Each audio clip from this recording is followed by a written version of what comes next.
Ceci est un livre audio autogénéré par Google. Introduction. Nous présentons ici les résultats d'une recherche conduite entre 2011 et 2015 sur les processus de professionnalisation des dirigeants de centres de formation d'apprentis du bâtiment et des travaux publics, CFA-BTP. Ces centres se situent dans le système paritaire national de formation professionnelle coordonné par le Comité de concertation et de coordination de l'apprentissage du BTP, CCCA-BTP. Cette recherche a été enrichie, en 2015 à 2016, par une réflexion sur les liens entre les collaborations que les dirigeants en question instaurent et le développement de leurs capacités professionnelles. Nous sommes partis du présupposé que l'appartenance à un système était à l'origine des activités et des collaborations complexes. Morin, 2005, En situation de travail, Barbier 2014. L'ensemble débouchant simultanément sur des productions d'effets en réponse à diverses prescriptions et sur les constructions de ses propres capacités, voire identité professionnelle, Samurset et Rabardel, 2004. Il s'agit donc ici de comprendre et d'interpréter les différentes situations d'interaction et d'interdépendance que les acteurs, à savoir les directeurs de CFA-BTP, établissent à différents niveaux. Ces situations peuvent constituer des sources de collaboration susceptibles de contribuer à leur professionnalisation. Choix conceptuel et méthodologique pour questionner la professionnalisation des directeurs de CFA-BTP. Le concept de professionnalisation est étudié principalement à partir des recherches de Wytorski, 2005, 2007, 2008, sur le développement des capacités individuelles, sur l'adaptabilité au travail et sur l'émergence des apostrophes. Une profession, de Sorel 2005 sur le sujet au centre de sa professionnalisation, de Clenay 2005b, 2012a, sur la complexité des processus professionnalisants, de Barbier 2013 sur l'exploitation formative de l'expérience, ainsi que de Mauban 2013 et de M. Durand 2013 sur l'apprentissage en situation à partir des apostrophes. Expérience vécue. Pour situer la professionnalisation dans un contexte plus large, nous nous sommes appuyés sur les analyses de Louraud 1970 et de Dubay 2002, sur les évolutions institutionnelles, de Bernoux 2010 sur le changement dans les entreprises et les organisations, ainsi que de Champy-Remoussenard 2014 sur les dimensions cachées du travail et les motivations.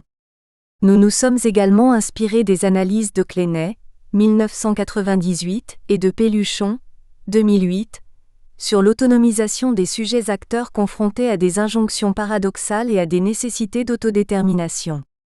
Concernant la coopération, nous avons admis d'emblée qu'il s'agit d'un concept plutôt polysémique, aux contours souvent définis en fonction de l'usage que les différents acteurs souhaitent en faire. Pour comprendre ce concept, nous nous sommes référés aux travaux de Chaël 1997, de Schmitt 1990 et de Thomson 1960. Ils ne parlent pas beaucoup de la coopération, mais ils mettent plutôt l'accent sur des coopérations, définies et initiées par des institutions ou des organisations, en lien avec la volonté de celles-ci d'appliquer des protocoles et des procédures dans le cadre des prescriptions formalisées. Ils les distinguent des collaborations, ces dernières se caractérisant davantage par leur aspect volontaire et informel. Toutefois, nous constatons empiriquement qu'au sein des institutions et des organisations, en tant qu'organismes vivants, Morin 2005, cette distinction, même si elle se justifie d'un point de vue théorique pour apporter une certaine rigueur aux analyses, est particulièrement difficile à respecter. En effet, dans les organismes vivants, le formel et l'informel se côtoient et interagissent en permanence. Du point de vue méthodologique, notre recherche a été qualitative, en tant que démarche discursive de reformulation, d'explicitation et de théorisation d'un témoignage, d'une expérience ou d'un phénomène, Payet et Mukieli 2010. Au fur et à mesure, elle est devenue interprétative, basée sur des critères de crédibilité, de transférabilité, de fiabilité et de confirmation des résultats d'analyse, Lincoln et Gouba 1986. Nous nous sommes en outre inspirés des travaux de Leplat, 2008, sur la régulation et les automatismes dans les activités complexes et de Clenay, 2012, sur le repérage et la compréhension des zones d'interaction et de tension. Nous avons également adopté la méthode axiomatico-inductive, Lemoigne, 1999, pour approfondir la compréhension de la professionnalisation à travers des collaborations, où nous avons privilégié l'analyse des phénomènes observés au lieu de concevoir des modèles théoriques de compréhension.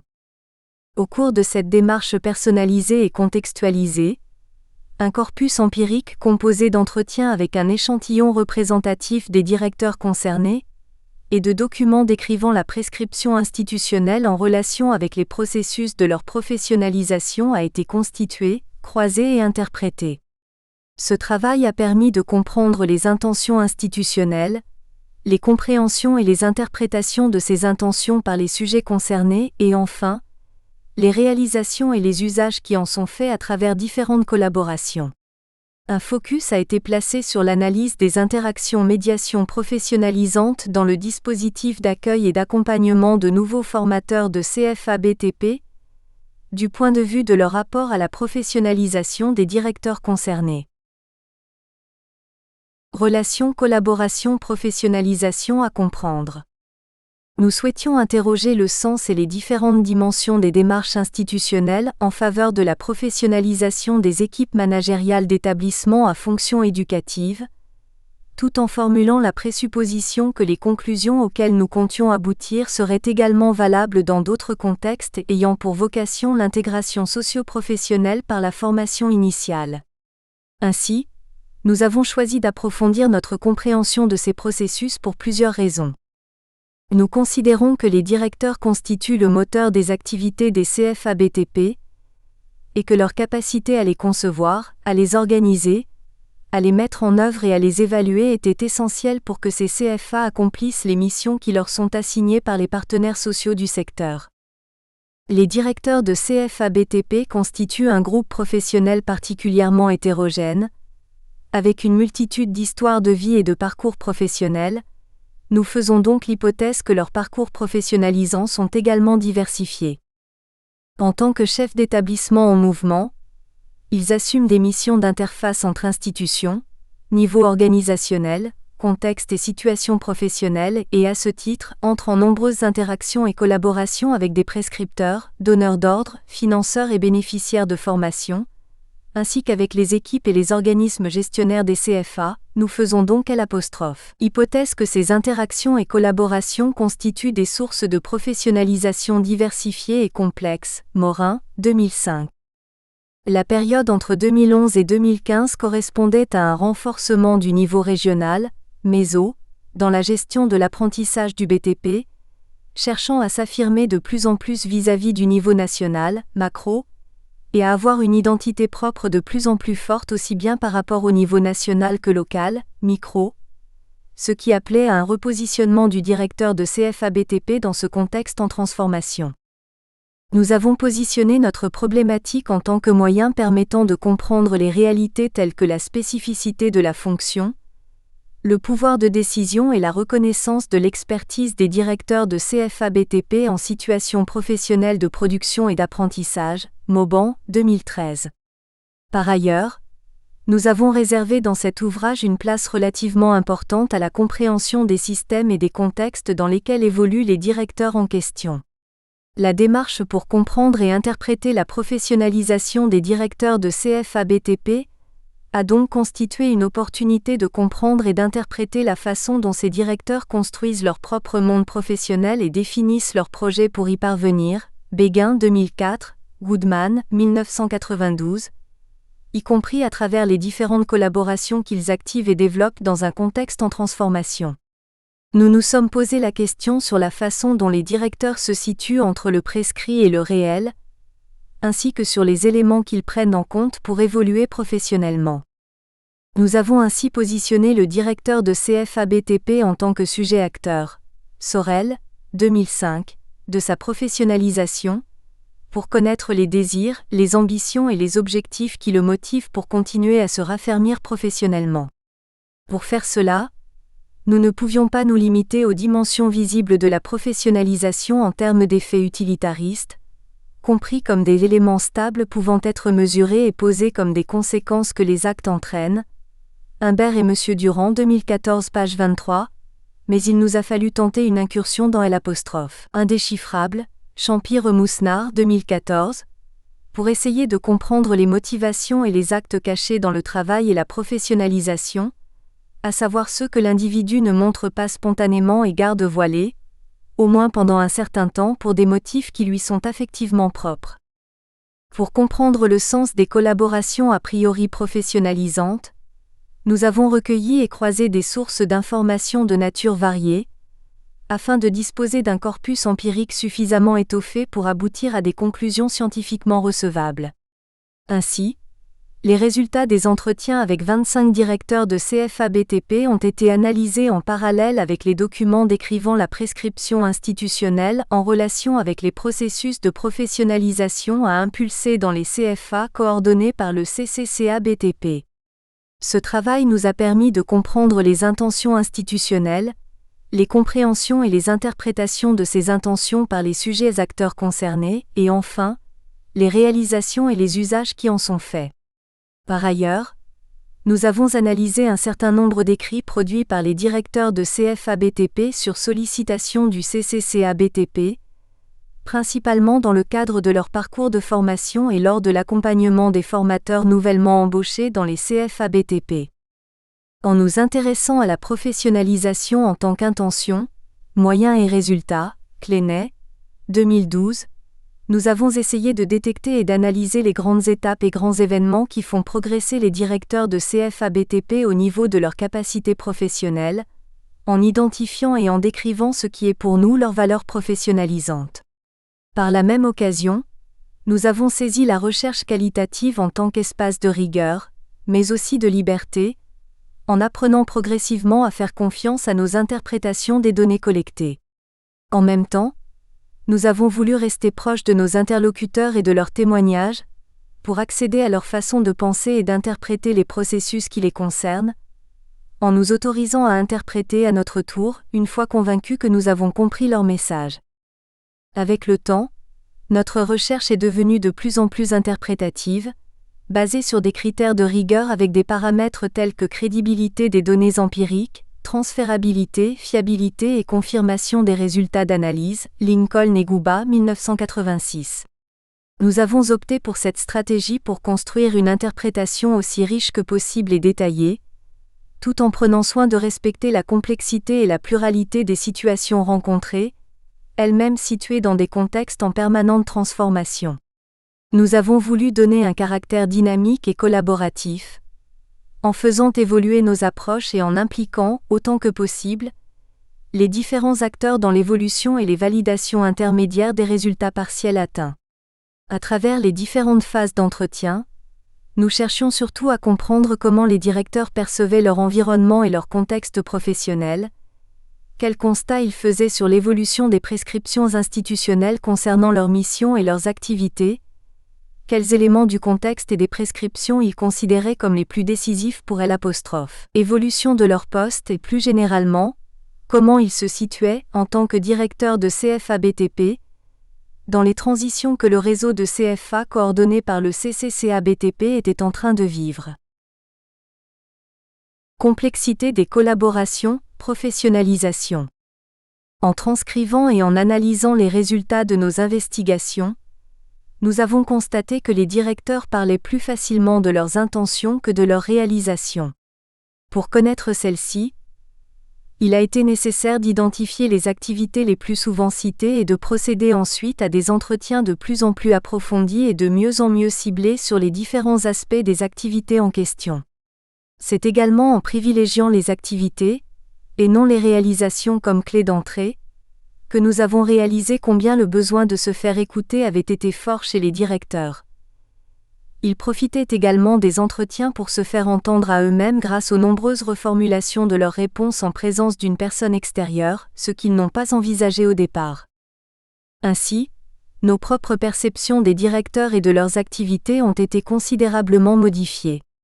Nous avons eu l'occasion de nous faire une opinion nettement plus nuancée sur la complexité de leur mission et des actions qu'ils entreprennent.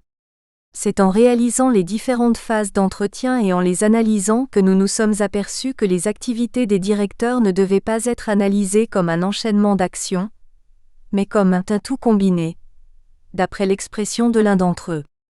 Par ailleurs, en donnant la parole non seulement au directeur de CFA-BTP, mais également à d'autres parties prenantes du système de formation par apprentissage coordonné par le CCCA-BTP, nous tenions à ce que différents points de vue soient exprimés et que notre analyse ne constitue pas la référence unique des résultats auxquels nous sommes parvenus. En suivant l'opinion de Savoisaï 2000, nous considérons qu'une telle démarche contribue à renforcer les critères d'équilibre et d'authenticité ontologique, éducative, catalytique et tactique de la recherche qualitative.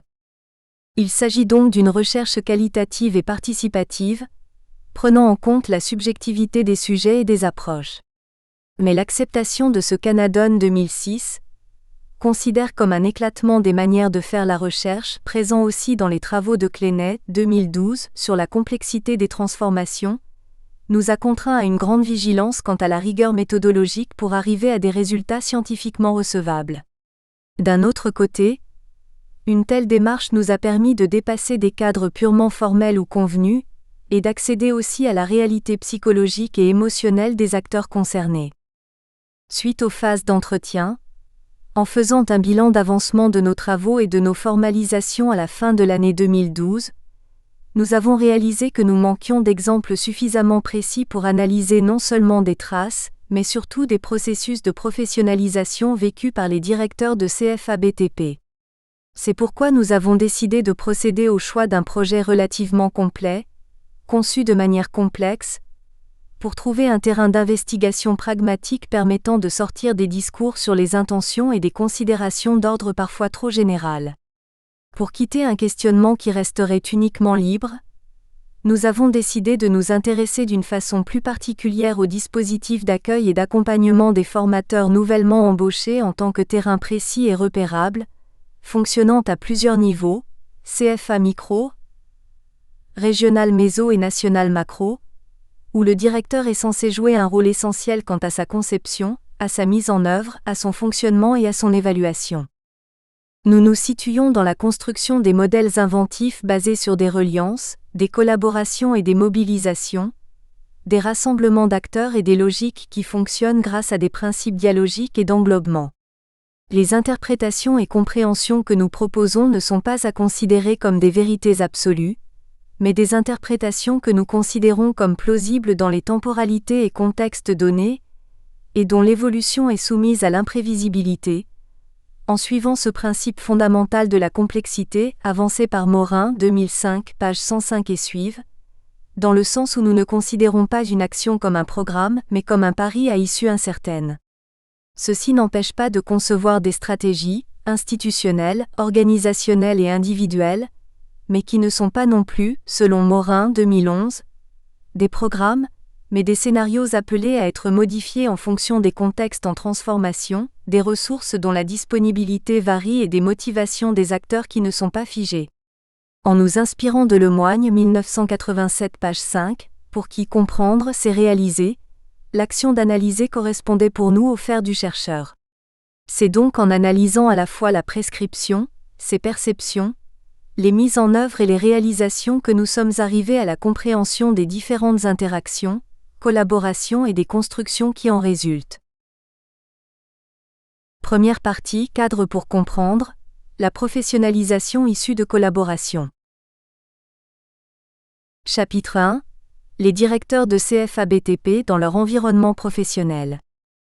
Les directeurs de CFA-BTP se trouvent entre la prescription nationale, qui donne des orientations pour la formation professionnelle dispensée dans les centres dont la responsabilité leur est confiée, et la mise en œuvre opérationnelle de cette prescription au niveau local, tout en prenant en compte les finalités des actions à entreprendre et les conditions régionales et locales de leur réalisation. Il appartient donc au directeur de créer des conditions d'application de la prescription nationale, sans pour autant se priver de toute initiative qui va dans le sens de la raison d'être du CFA, mais qui en même temps dépasse ladite prescription. Ainsi, de par sa position professionnelle dans le système en question, le directeur de CFA-BTP constitue un lien entre le niveau macro, national et institutionnel, et le niveau micro, centre de formation, assurant le plus souvent une couverture départementale, tout en sachant qu'il agit dans le cadre d'une organisation régionale, le niveau méso ou intermédiaire entre le national et le local. 1.1 Le directeur de CFA-BTP dans un système. L'intérêt pour la professionnalisation des directeurs de CFA-BTP, avec les dimensions telles que développement des capacités professionnelles des individus et affirmation des groupes professionnels, amélioration de la performance des organisations et de la pertinence des processus, ainsi que d'éventuelles transitions professionnelles et identitaires, Wytorski 2005, est apparu pour nous en relation avec un triple questionnement. Sur la spécificité du directeur de CFA-BTP en tant que pilote des complexités, Morin 2005, et des combinaisons, Le Boterf 2006, dans l'établissement dont la direction lui est confiée et qui a des comptes à rendre, aussi bien à sa hiérarchie, dans le sens large qu'à ses collaborateurs. Sur le pouvoir du directeur de CFA-BTP qui, de par son attitude professionnelle, peut soit impulser, soit ralentir, voire arrêter les processus de construction, déconstruction, reconstruction s'il n'est pas convaincu du bien fondé d'une prescription ou d'une décision externe et s'il décide de ne pas y adhérer. Sur la reconnaissance du directeur de CFA-BTP en tant que moteur qui fait fonctionner le système au quotidien, et qui ne peut pas se permettre de le faire n'importe comment, car il n'aura pas l'opportunité de dégrader son image deux fois, comme l'ont fait savoir certains directeurs interviewés au cours de notre recherche.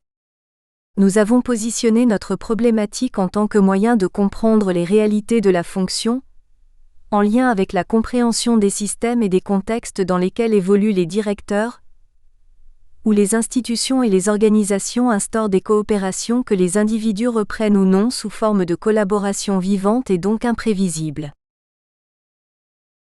Interdépendance avec un système. Les directeurs des CFA-BTP, en faisant partie d'un ensemble interdépendant et structuré, sont dans un système qui constitue une totalité organisée faite d'éléments solidaires définis les uns par rapport aux autres en fonction de leur place dans cette totalité. De Saussure, cité par Desdurand, 1979, page 7. Von Bertalanffy, 1973, page 53, définit par ailleurs le système comme un ensemble d'unités en interrelation mutuelle, un tout organisé, relié et en interaction constante avec l'environnement, ce qui caractérise aussi le réseau coordonné par le CCCA-BTP. Ce réseau est inséré dans un environnement qui possède les caractéristiques d'un système vivant auto-organisé et en même temps organisant. Morin, 2005, page 87, dans la mesure où il est capable de s'organiser de lui-même à travers des phénomènes complexes d'intégration entre les éléments physiques et les organismes vivants, en évoluant d'un équilibre vers un autre. Pour mieux comprendre l'environnement et les contextes dans lesquels les directeurs en question exercent leurs fonctions, nous nous sommes appuyés, entre autres, sur les travaux de Kéré, 1997, qui fait la différence entre le concept d'environnement et celui de contexte.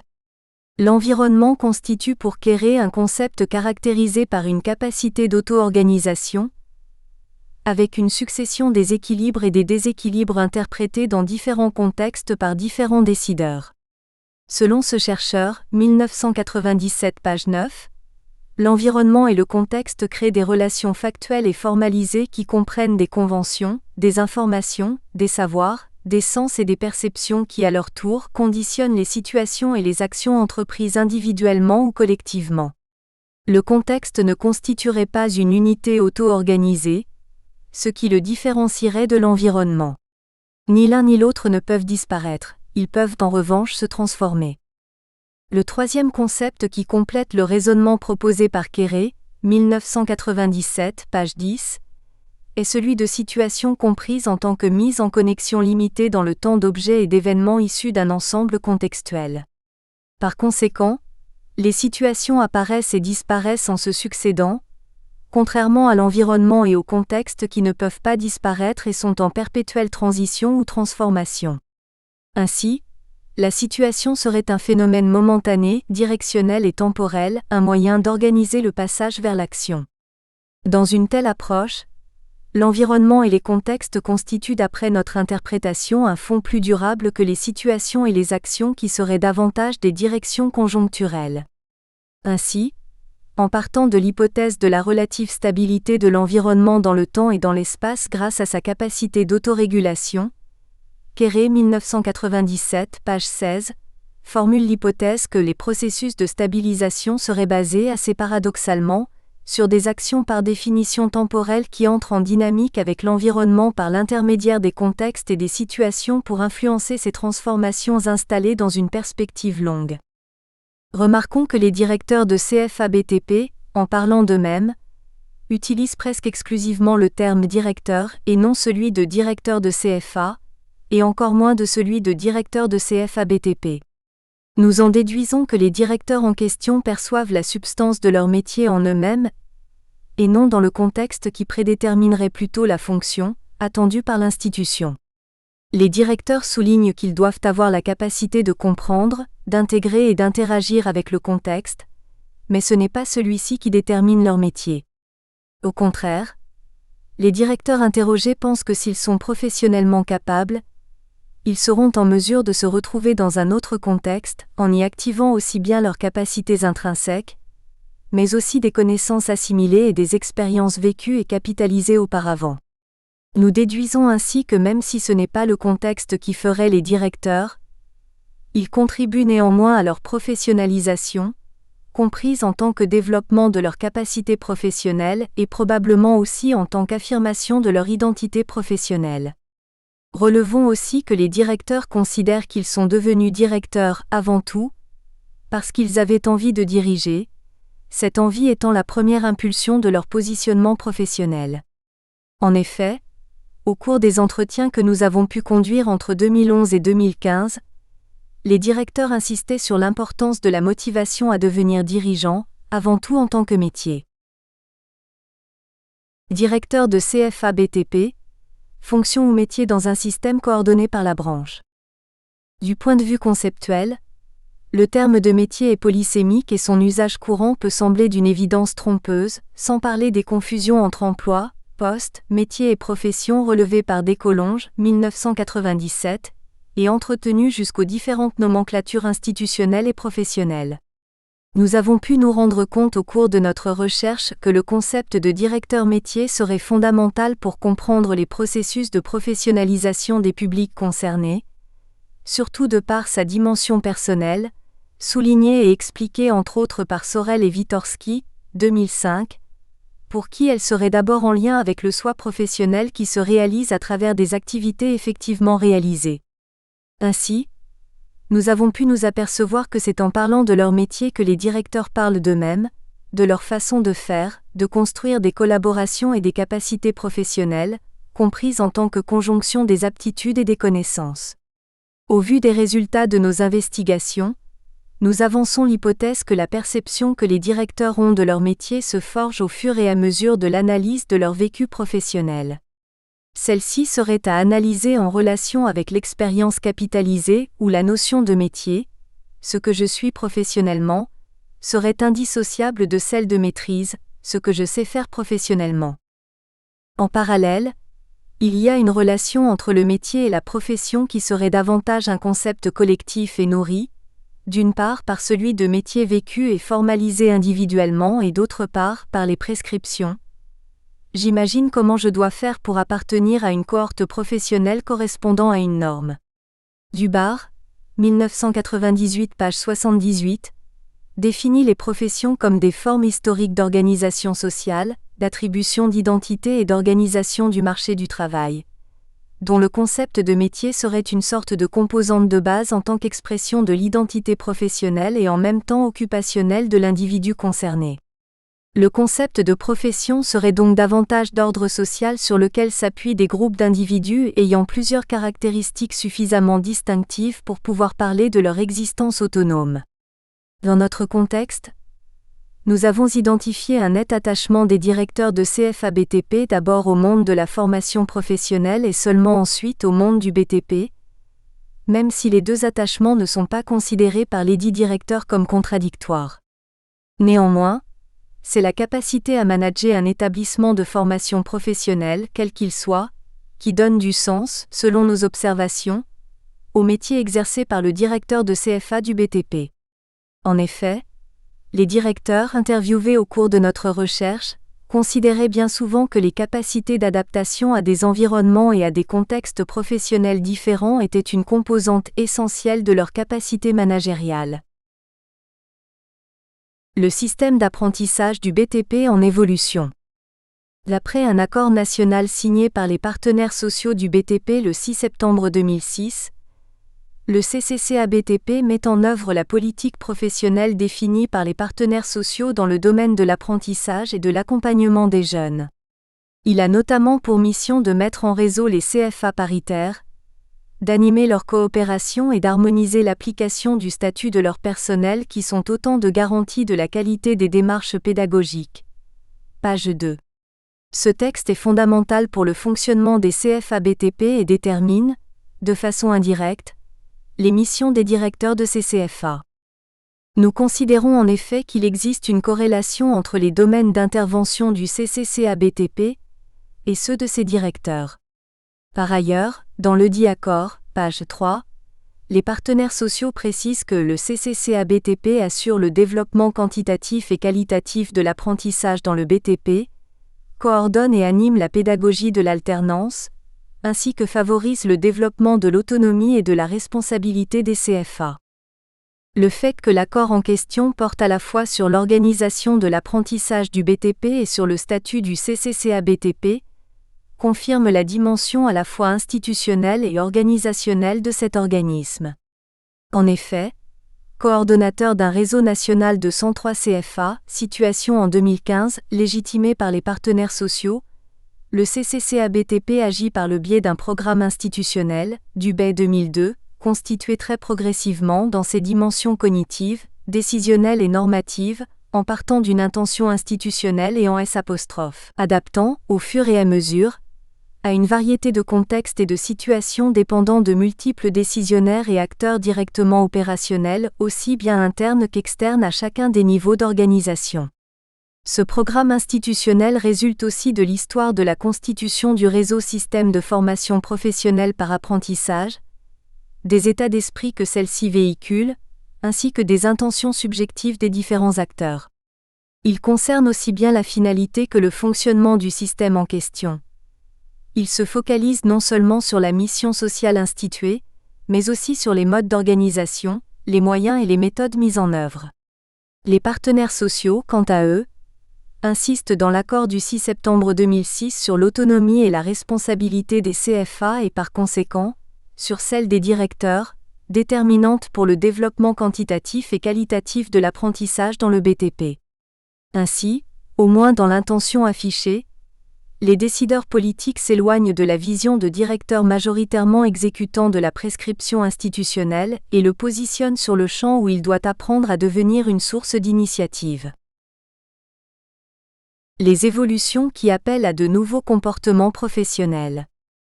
Les résultats des investigations et enquêtes conduites par différents instituts de recherche et observatoires du secteur BTP, principalement l'INSEE, ProBTP et l'Observatoire prospectif des métiers et des qualifications dans le BTP, confirment que les évolutions économiques, technologiques, techniques et réglementaires du secteur sont à la fois rapides et fondamentales. Plus que de simples ajustements, elles impliquent des changements en profondeur, ce qui met les acteurs devant des défis stratégiques d'une ampleur rarement rencontrée jusqu'à présent. Les rapports et études sur l'évolution des marchés, des techniques, des réglementations et des entreprises dans le secteur démontrent que les changements en cours sont aussi bien structurels que conjoncturels et ne peuvent pas être maîtrisés totalement par les acteurs politiques, par les décideurs économiques ou par les entreprises analysées séparément. Les CFA-BTP vivent en outre une baisse des effectifs, ininterrompue depuis 2009 et qui pourrait introduire un désordre dans les équilibres établis, tant au niveau des ressources humaines que financières. Les directeurs de CFA-BTP sont conscients qu'ils ne sont pas dans un contexte protégé. En effet, avec les transformations qui s'opèrent actuellement dans le secteur en question, les professionnels peuvent modifier leur attitude vis-à-vis de l'apprentissage et peuvent demander l'évolution du système en place, sans oublier d'interroger la qualité intrinsèque de la formation professionnelle, Clenay, 2005, indépendamment de la conjoncture économique actuelle. En outre, les CFA-BTP appartiennent aux deux systèmes de pilotage, l'un étant professionnel et national, impulsant une politique sectorielle décidée d'une façon paritaire, et l'autre relevant des conseils régionaux dans le cadre des prérogatives qui leur ont été confiées dans le domaine de la formation professionnelle. La coexistence d'un système national et des systèmes régionaux rend la gouvernance de l'apprentissage du BTP plus complexe, chacun arrivant avec ses propres programmes institutionnels qui concordent la plupart du temps, mais qui peuvent également discorder en termes d'investissement, de priorités à mettre en œuvre ou de moyens à accorder aux différentes actions ou modes de fonctionnement. Par conséquent, les associations régionales gestionnaires de CFA-BTP doivent non seulement intégrer et faire coexister les paramètres de gestion venant du niveau national, représentant une approche sectorielle, et du niveau régional, agissant dans une approche transversale. Une appartenance à un système éducatif national. Le réseau coordonné par le CCCA-BTP entretient, de par la nature des diplômes qui sont délivrés à l'issue des formations dispensées dans les CFA-BTP, des relations conventionnelles avec l'éducation nationale. Les conventions entre les deux systèmes existent depuis 1966 et sont renouvelées tous les 5 ans.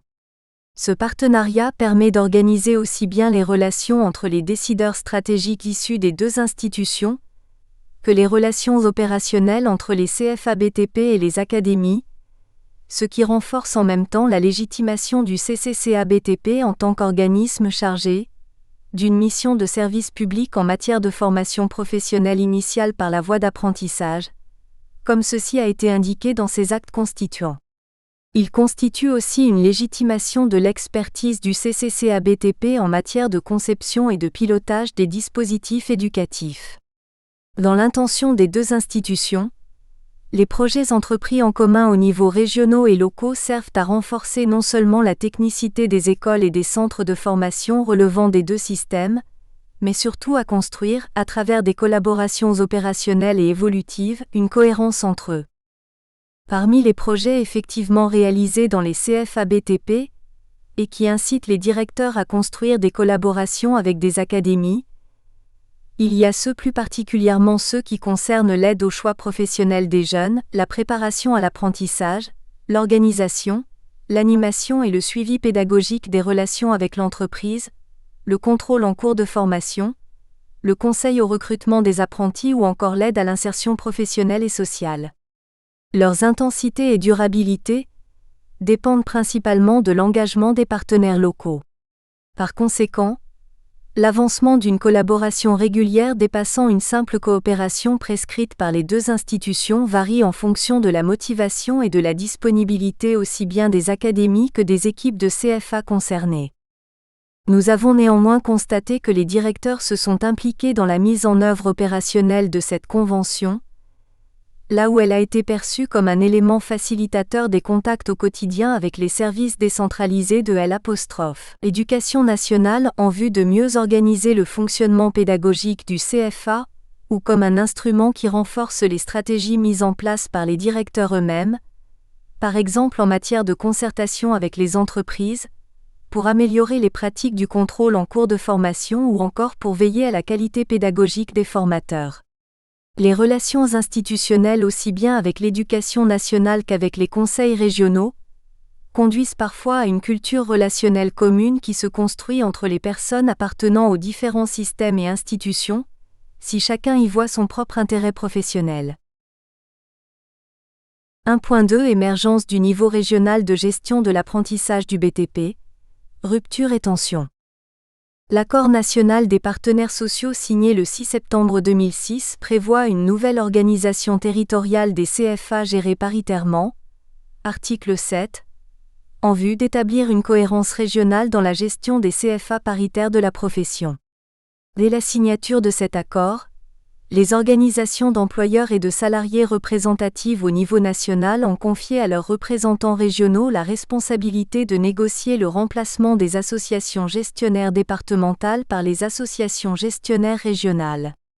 Beaucoup plus qu'une simple modification administrative ou organisationnelle, cet accord a été à l'origine d'une transformation des modes de gestion de l'apprentissage du BTP avec l'émergence et l'affirmation progressive du niveau régional. Le processus de constitution des associations régionales paritaires a pris presque 8 ans et a été à l'origine de ruptures et de tensions entre les 3 niveaux de responsabilité dans la gestion de l'apprentissage du BTP, national macro,